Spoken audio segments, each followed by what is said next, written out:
जय हिंद, नमस्कार। स्वागत है आपके अपने यूट्यूब चैनल स्टैंड बीपीएससी में। दोस्तों, आज हम लोग करेंगे बिहार स्पेशल का प्रीवियस ईयर में जैसे 68वें बीपीएससी हो गए, पिछले 4 से 5 सालों का जो करेंट प्रीवियस ईयर के जो प्रश्न पूछे गए हैं बिहार से रिलेटेड, उसको हम लेकर आए हैं और इम्पोर्टेंट है। ठीक है, वीडियो को अंत तक बने रहिएगा, पूरा क्लियर हो जाएगा और इसमें हम लोग पूरा एनालिसिस करेंगे। ठीक है, ज़्यादा नहीं, चैप्टर वाइज कर रहे हैं लोग। इसमें 2 चैप्टर करेंगे, एक कृषि से संबंधित और एक वन्य एवं वन्यजीव अभयारण्य। तो इससे रिलेटेड हम लोग जो पिछले साल प्रश्न पूछे गए हैं पिछले 4 से 5 सालों में, वही प्रश्न हम लोग इस वीडियो में करेंगे। ठीक, क्योंकि 70 बीपीएससी में देखेंगे कि इस बार का जो पैटर्न है वो भी चेंज होने वाले हैं, चेंज हो ही जाएंगे लगभग के बराबर जो नोटिस निकला हुआ है। और आपने देखा होगा कि 69 बीपीएससी में किस तरह के प्रश्न पूछे गए थे, एकदम यूपीएससी लेवल का टचअप कर दिया गया था। ठीक, तो उन सब सारी चीज़ों को हम लोग इसमें कैप्चर करेंगे। ठीक, तो चलिए वीडियो शुरू करते हैं। पहला प्रश्न है दोस्तों कि बिहार में निम्नलिखित में से किस स्थान पर पहली बार चाय बागानों की स्थापना की गई। चाय बागानों की बोल रहा है पहली बार, कौन सा ऐसा जगह है बिहार का जहाँ पर चाय बागानों की खेती की गई। इसमें देख लीजिए, ऑप्शन सुपौल है, बहादुरगंज है, ठाकुरगंज है, डी ऑप्शन भी है, उपयुक्त में से एक से अधिक या इनमें से कोई नहीं। और 60वीं बीपीएससी में पूछा गया है ये सवाल। ठीक, तो इसमें से आपका राइट आंसर हो जाएगा दोस्तों ठाकुरगंज। ठीक, कहाँ है? ठाकुरगंज है। तो देखिए, इसमें हम लोग देख लेते हैं कि जो आपका चाय बागान की बोल रहा है तो ठाकुरगंज में शुरू किया गया। ठीक है, तो ये आपको जानना होगा कि ठाकुरगंज आखिर है कहाँ। तो देखिए, चाय की खेती सबसे पहले आपको 1982 में देखने को मिलेगा बिहार में, वो भी कहाँ? किशनगंज में। ठीक है ना, और किशनगंज का ही एक जगह है ठाकुरगंज। ठीक है, यहीं पर चाय बागान की पहली बार खेती शुरू की गई थी। ठीक, तो क्लियर हो गया, ठाकुरगंज कहाँ है? ये किशनगंज में है। चलिए अगला प्रश्न देखते हैं। अगला सवाल है दोस्तों कि भारत सरकार ने 2 जनवरी 2020 को बिहार राज्य को कृषि कर्मण पुरस्कार प्रदान किया। याद रखिएगा। ठीक है, कृषि कर्मण पुरस्कार का ये जो सवाल है 66वीं बीपीएससी में पूछा गया है। ठीक है, ये 66 बीपीएससी में पूछा गया है और कृषि कर्मण पुरस्कार से संबंधित है। और ये पुरस्कार दिया गया था किस क्षेत्र के लिए दिया गया था? कृषि कर्मण पुरस्कार 66वीं परीक्षा में पूछा गया है। ठीक है, तो ऑप्शन देख लेते हैं। मक्का और गेहूं उत्पादन और उत्पादकता के लिए दिया गया था, या खदानों के उत्पादन के लिए दिया गया था, या चावल के उत्पादन के लिए दिया गया था, या तिलहन के उत्पादन के लिए दिया गया था, या इनमें से कोई नहीं या एक से अधिक। तो इसमें से देखिए, कृषि कर्मण पुरस्कार आप देखेंगे कि मक्का के क्षेत्र में दिया गया था और उसमें गेहूँ भी उपज हुआ था। ठीक, तो मक्का और गेहूँ का उत्पादन जो हुआ था इसलिए इसको कृषि कर्मण पुरस्कार दिया गया था। 66वीं परीक्षा बीपीएससी का जो हुआ था उसमें यह प्रश्न आया हुआ है।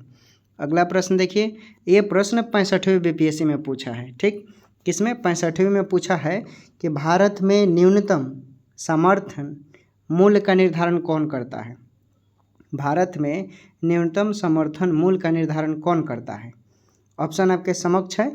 कृषि लागत एवं मूल्य आयोग, कृषि एवं किसान कल्याण मंत्रालय द्वारा, या वित्त आयोग, या नाबार्ड, या एक से अधिक, या इनमें से कोई नहीं। ठीक, ये 65वीं में पूछा गया है, चूँकि उस समय ई ऑप्शन भी थे, लेकिन 69वीं के बाद अलग से डी ऑप्शन मिला दिया गया है, तो इसलिए 65वीं का प्रश्न है। ठीक है, तो इसके राइट आंसर क्या होगा? कृषि लागत एवं मूल्य आयोग जो है ये क्या करता है? भारत में न्यूनतम समर्थन मूल्य का निर्धारण करता है। कौन करता है भारत में न्यूनतम समर्थन मूल्य का निर्धारण? तो ये कृषि लागत एवं मूल्य आयोग। ठीक, कृषि लागत एवं मूल्य आयोग करता है। अगला प्रश्न देखते हैं।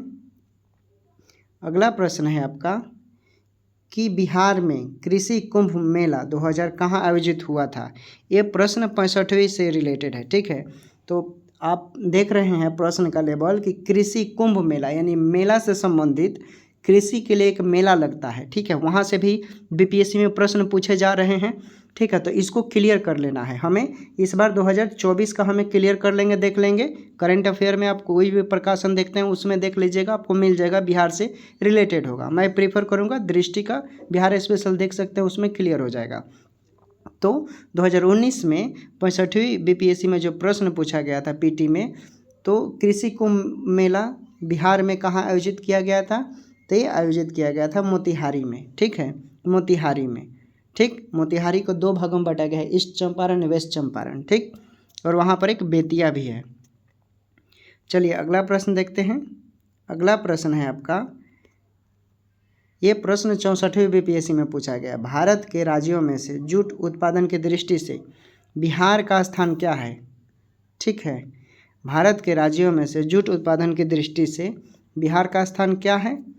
तो जूट उत्पादन पूछ रहा है और ये प्रश्न 64वीं में पूछ रहा है जूट से रिलेटेड। तो 2024 में भी जूट का देख लेंगे, ठीक है, ये 64वीं का है। तो जूट उत्पादन में उस समय के अकॉर्डिंग, तो ये चूँकि पूछ रहा है तो आपका हो जाएगा इसमें चौथा नंबर पर, जूट उत्पादन की दृष्टि से उस समय 64वीं में पूछा गया सवाल है ये, ठीक। तो अभी 2024 के अकॉर्डिंग आप देख लेंगे जूट में बिहार का स्थान। ओके, चलिए अगला प्रश्न देखते हैं। देखिए इसमें अगला प्रश्न आपका है कि 2017 से 18 में बिहार राज्य में कृषि कार्यरत जनसंख्या का प्रतिशत क्या है? ये प्रश्न 64वीं में पूछा गया है, ठीक है। 2017-18 में बिहार राज्य में कृषि में कार्यरत जनसंख्या का प्रतिशत क्या है दोस्तों? तो देखिए चूँकि कार्यरत मतलब अभी चल रहा है, ठीक है ना, 2017-18 के लेवल के अनुसार, तो इसमें आपके जो होने चाहिए, चूँकि तो ऑप्शन के अकॉर्डिंग है ही नहीं, ठीक है। ऑप्शन में चूँकि 46% होना चाहिए तो ऑप्शन में नहीं है, इसलिए इनमें से कोई नहीं हो जाएगा, ठीक ना। तो चलिए हम आगे देख लेते हैं अगला प्रश्न। अगला प्रश्न आपका है दोस्तों, देखिए ये प्रश्न पूछा गया 63वीं बीपीएससी में। थोड़ा और छोटा कर देते हैं ताकि आपको लगेगा कि हाँ सब प्रीवियस ईयर का है, ठीक। देखिए ये सब प्रीवियस ईयर का है और ये 63वीं बीपीएससी में पूछा गया है कि बिहार में कृषि भूमि की जोतों का औसतन आकार दूसरे राज्य की तुलना में है कितना है? ठीक है, ऑप्शन देख लीजिए, न्यूनतम है या न्यूनतम से द्वितीय है या उच्चतम है या उच्चतम से द्वितीय है। ये प्रश्न इंपॉर्टेंट है, ये 3 बार प्रश्न पूछे गए हैं, ठीक। ये 63 में हाल ही फिलहाल में पूछा गया है, ठीक ना। तो इसका राइट आंसर क्या होगा इसमें से? तो हमारे देखिएगा बिहार में कृषि भूमि का जोतों का जो औसतन है दूसरे राज्यों के मुताबिक, तो ये न्यूनतम से द्वितीय है, ठीक। न्यूनतम से द्वितीय है बिहार में कृषि भूमि का जोत, ठीक ना। कैसा है? न्यूनतम से द्वितीय है। क्लियर हुआ? अगला प्रश्न देख लेते हैं। अगला प्रश्न है आपका, ये प्रश्न 63वीं में पूछा गया है, ठीक है। बिहार का सर्वाधिक जूट उत्पादक जिला कौन है? बिहार में कौन से ऐसे ज़िले हैं जहां पर सबसे ज़्यादा जूट का उत्पादन होता है? ठीक, अभी हिंट भी थोड़ी देर पहले मैंने दिया था, आपको मालूम चल गया होगा। ऑप्शन देख लीजिए, सिवान दिया है, वैशाली दिया है, गया दिया है और पूर्णिया जिला दिया है। और ये ऑप्शन है इनमें से कोई नहीं है 100 अधिक, ठीक। तो जूट उत्पादन में बिहार का सबसे जो जिला है वो पूर्णिया है दोस्तों, ठीक है, पूर्णिया है, याद रखिएगा, ठीक। जूट से रिलेटेड हमेशा प्रश्न एक ना एक पूछा ही जाता है हर बीपीएससी में, तो क्लियर कर लीजिएगा, ठीक है, कृषि से संबंधित वाला चैप्टर। अगला प्रश्न देखिए, अगला प्रश्न है, ये प्रश्न 60 से 62वीं में पूछा गया है, ठीक है।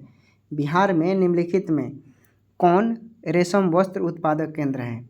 बिहार में निम्नलिखित में कौन रेशम सिल्क वस्त्र का उत्पादन केंद्र है? ठीक है, सिल्क सिटी किसे बोला जाता है? अभी हिंट दे दिया मैंने, आपको मालूम चल गया होगा, ये भागलपुर को बोला जाता है, ठीक है। भागलपुर को सिल्क सिटी बोला जाता है और यहाँ पर डॉल्फिन अभयारण्य भी है, ठीक है ना। और विक्रमशिला विश्वविद्यालय, ठीक है ना, धर्मपद शासकों ने स्थापना किया था। तो ये सब चीज़ें क्लियर कर लीजिएगा और सबको कोरिलेट कर कर पढ़ना है दोस्तों। आपको मालूम है कि हम लोगों का जो एग्ज़ाम है 70 बीपीएससी का, वो 17 नवंबर को होने वाले हैं, ठीक है। अब हमारे पास लगभग कितने समय बचे हैं, यानी 50 दिन मानकर चलिए, 50 से 55 दिन, ठीक ना। ये 50 दिनों में हमें अब ज़्यादा से ज़्यादा ऑब्जेक्टिव क्वेश्चन ज़्यादा पढ़ने हैं। 8 घंटे पूरा डिस्क्रिप्टिव और 4 घंटे ऑब्जेक्टिव पढ़ना है, ठीक। इस टारगेट के अकॉर्डिंग अगर बुखार भी लगे तो पढ़ना है, बारिश भी हो तो पढ़ना है दोस्तों, हाथ में अगर जख्म भी हो जाए तो भी पढ़ना है, लेकिन पढ़ना है। कंपटीशन बहुत वास्ट है और इस बार 1700 लगभग पोस्ट आ रहे हैं, 1700 कितने 1700 आ रहे हैं। इस 1700 पोस्ट में आपके 200 प्लस SDM के सीट हैं, ठीक है, और 163 जो सीट है वो DSP के हैं। और इसमें बाहर वाले राज्य आउट ऑफ बिहार के जो लोग हैं वो भी इस बार बैठेंगे ज़्यादा से ज़्यादा संख्या में, ठीक ना। बिहार सरकार को यहाँ पे एक रूल बनाना चाहिए था कि बिहार में स्पेशल 300 का प्रश्न कर देता कोई बिहार से रिलेटेड, तो बिहार वालों के लिए अच्छा मौका मिलता, क्योंकि बिहार में आपको मालूम है कि कितना बेरोज़गारी है। इस बेरोज़गारी को थोड़ा हद तक कम किया जाता। अगर अभी आपने देखा होगा कि BPSC टीचर में मौका मिला, उत्तर प्रदेश वालों को सब आकर यहीं भर गए, ज़्यादा मौका उन लोगों को मिला। तो ये सब चीज़ें भी बिहार सरकार को देखना चाहिए। बाकी हम लोग नेक्स्ट वीडियो में मिलेंगे, ठीक है ना। वन्य जीव अभयारण्य को देखेंगे, ठीक है। हमारा अगला चैप्टर होगा वन जीव अभयारण्य से रिलेटेड जो पिछले साल पूछे गए हैं बिहार से रिलेटेड प्रश्न, वो क्लियर करेंगे अगले वीडियो में। Okay, take care, bye bye, अपना ख्याल रखें और पढ़ते रहें।